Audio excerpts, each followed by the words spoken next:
Hello lords and ladies, welcome back to Cartoon Hangout, your place for all things cartoon.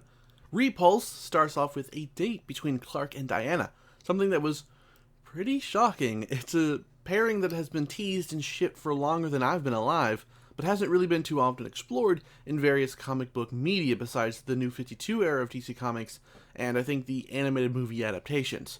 So seeing it being touched on within the confines of JLA wasn't something I saw coming, considering the New 52 is over and we have classic Superman and Lois back. Be that as it may, I definitely ship these two versions of the character, especially the more cute Wonder Woman the show has created. Some of the best moments in this episode, hands down, were Diana's complete frustration at wanting to finally kiss Clark and being stopped at every turn, first by the appearance of Repulse, then by Clark's infection, and then his garlic breath.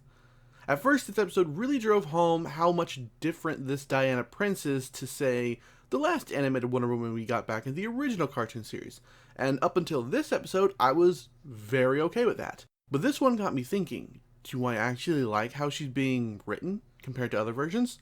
For lack of a better word, she's a little more modern thinking and acting than the Diana of other media. My conclusion ended up being, yes, I still do enjoy this Wonder Woman.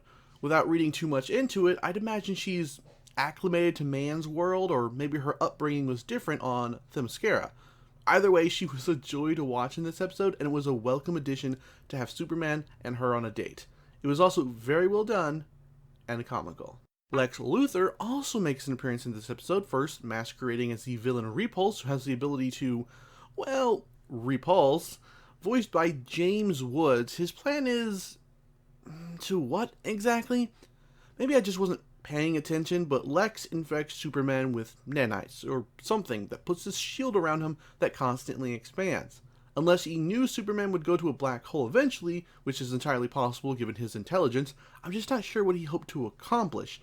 For a character known for his ingenious plans, he didn't feel accurately portrayed here, though I will give the writers credit for him tricking the virus onto Clark. That felt real to Lex's character. Everything else was too hit or miss with, though I am a fan of James voicing him. Other than that, this was a less action-oriented episode, but it still managed to shine thanks to the Superman and Wonder Woman romance plot and the ever-amazing animation. Some parts may not have been as up to snuff as I'd have liked, but the writing and comedy are still at peak performances here.